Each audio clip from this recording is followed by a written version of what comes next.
Do you know what the oldest martial art in the world is? Is it Kung Fu? Karate? Jiu-Jitsu? It's none of these. In fact, it's nearly 3,000 years old and hails from the southernmost land in India, a tiny state called Kerala. This is Kalaripayattu, the most ancient fighting art in the world. Kalari means training ground or battlefield in Malayalam, a Dravidian or South Indian language and mother tongue of Kerala. Payat means art of combat. Kalaripayattu, or Kalari for short, is a martial science designed for the ancient battlefield, with weapons unique to South India.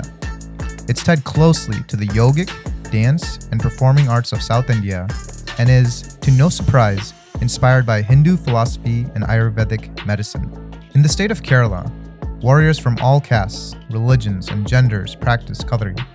In fact, in medieval Kerala, warrior clans were matriarchal and many great masters were women. Children were trained in it. It was an integral part of the culture and thus had no belt system.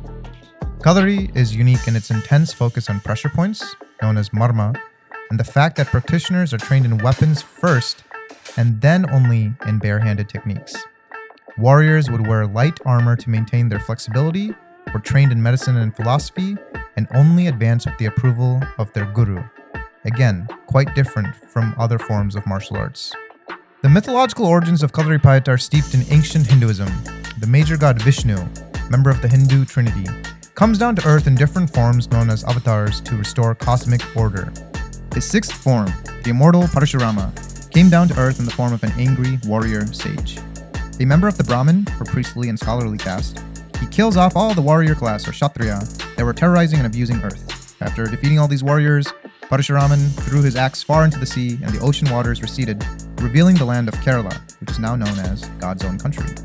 Having relinquished bloodshed, he becomes a devotee of the major god Shiva, the destroyer god of the Hindu Trinity, and the deity of many traditions including dance, yoga, and snake worship.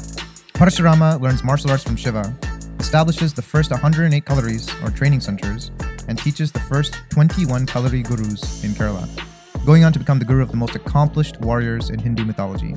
The mythological origins of Kalari are thus steeped in understanding the impulse and inappropriateness of anger, or krodha, repentance, and channeling violence into positivity. While Hindu mythology is steeped with such legends of esteemed warriors and epic wars, historical evidence points to the early Sangam period in the ancient Tamil-speaking lands as the origins of Kalari. Warriors in South India received training in wrestling, elephant and horse riding, target practice, spear, and sword and shield. During the early 5th century, a Buddhist monk from South India, Bodhidharma, was credited with bringing both Buddhism and Kalaripayattu to China, where it's said to have formed the basis of Shaolin Kung Fu. Kalaripayattu entered a golden age during the medieval period as it was employed to develop military training and Spartan-like discipline in youth, irrespective of caste, community, or gender. Every village in feudal Kerala had its own Kalari, or training dojo, and children trained alongside school studies as young as 7. During this time, the practice of duels, known as angam, were widespread. Given the small size of the different city-states in medieval Kerala, all-out war would be destructive and pyrrhic for both sides.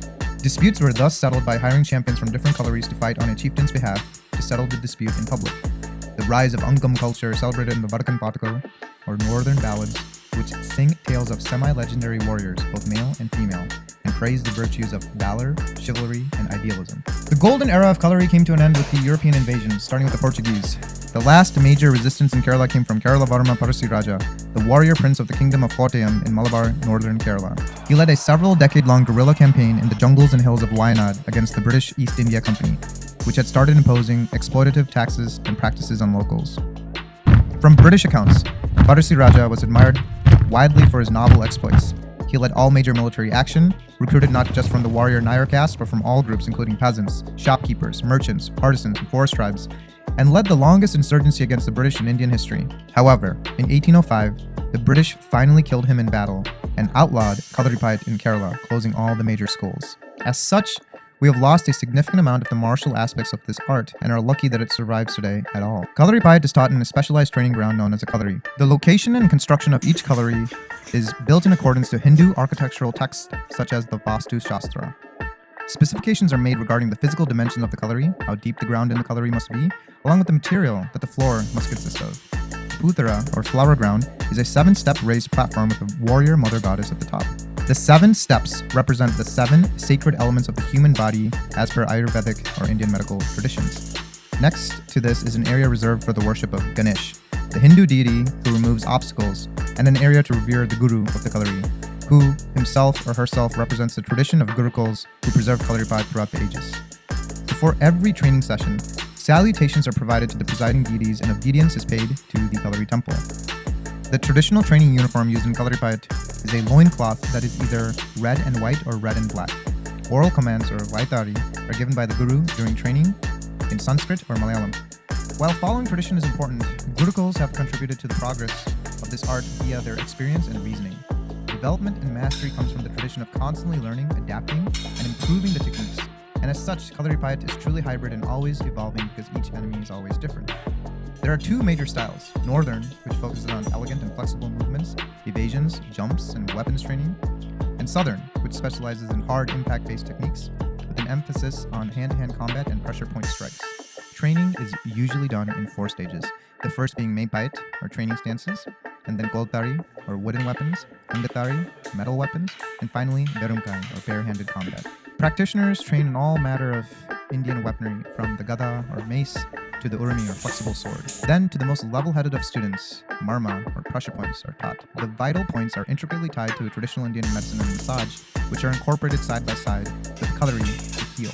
This order represents the importance of armed combat for ancient warriors. Kalari is based on 8 animal poses which are interpreted differently from guru to guru, which makes mastering this rare art difficult. Despite nearly going extinct during colonial rule, Kalaripayattu is experiencing a resurgence of interest. Movies, comic books, and music videos all feature it.